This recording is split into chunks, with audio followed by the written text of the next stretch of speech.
All right, guys, today's video is going to be fairly short because we're going to be talking about a scenario that doesn't come up very often.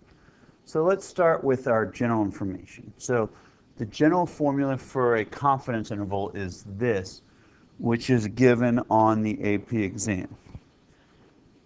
You got your statistic, plus or minus your critical value, and your standard deviation statistic. So last class we worked with p hat, and it was p hat plus or minus z star times the standard deviation of sigma of the sampling distribution, which was sigma p hat, sorry.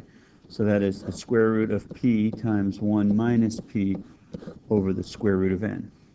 So what would that look like if we were going to do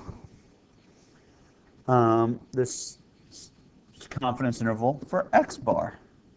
What would we plus or minus?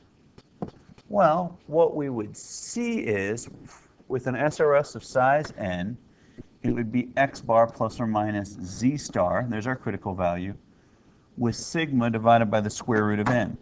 The problem is, in this stat, you have to know what sigma is. And if we're estimating x bar, that is, if we're estimating x bar, that means we don't know mu. And if we don't know mu, how the heck do we know sigma? Because remember, the formula for sigma was the square root of the sum of values of x minus mu divided by n. And we don't have mu. I mean, if we're estimating mu, we don't have mu, so how are we going to have sigma? But we're going to play in the hypotheticals, and then in class, we'll talk about what happens when we don't have sigma, when we don't know the standard deviation of the population. So our margin of error is simply going to be z star times this. And you know, this is like what we did last time, where we chose a sample size and we solved for n. And they'd give us some margin of error we would want to do. We won't do this as often for x bar as we did for p hat, but it's the same concept. We're determining the sample size that would yield the confidence interval that we would do. And once again, margin of error is just this part. There's the margin of error.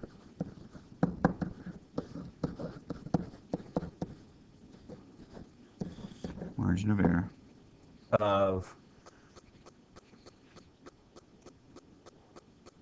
of the confidence interval. So let's just do a real quick example of this. So administrators at your school want you to estimate how much time students spend on homework on average during a typical week. They want to estimate mu at the 90% confidence level with a margin of error at most 30 minutes. A study indicates that the standard deviation of time spent on homework is about 154 minutes. And so we're going to say that sigma is known. Sigma is 154. So a pilot study indicates that the standard deviation is 154 minutes a week. So they want us to estimate mu at a 90% confidence level. So we know that our margin of error has to be less than or equal to 30 minutes. Now, if we go to our table of values, we can get the z star for a 90%. So z star 90% equals 1.645.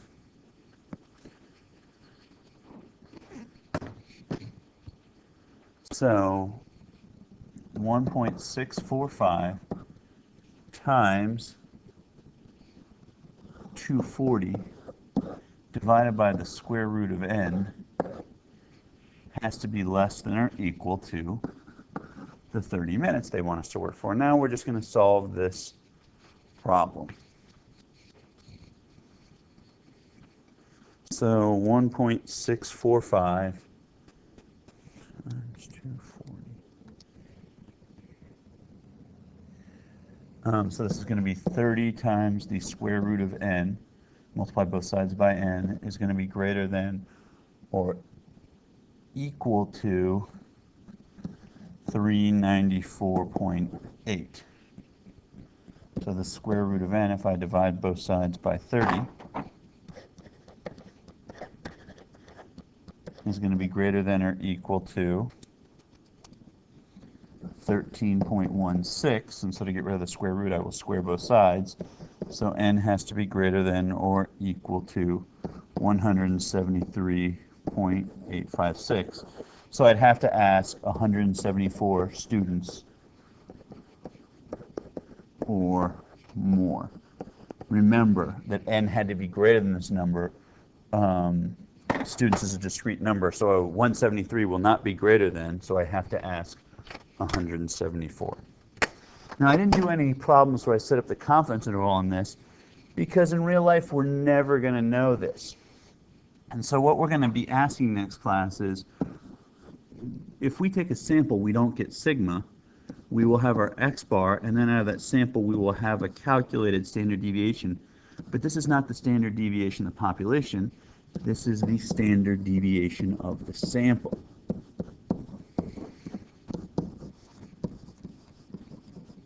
So the question we're going to be asking in class is, how good a predictor is this of that? And the answer is, it's got some problems and we're going to have to deal with them. And we'll talk about how we deal with that in class next time.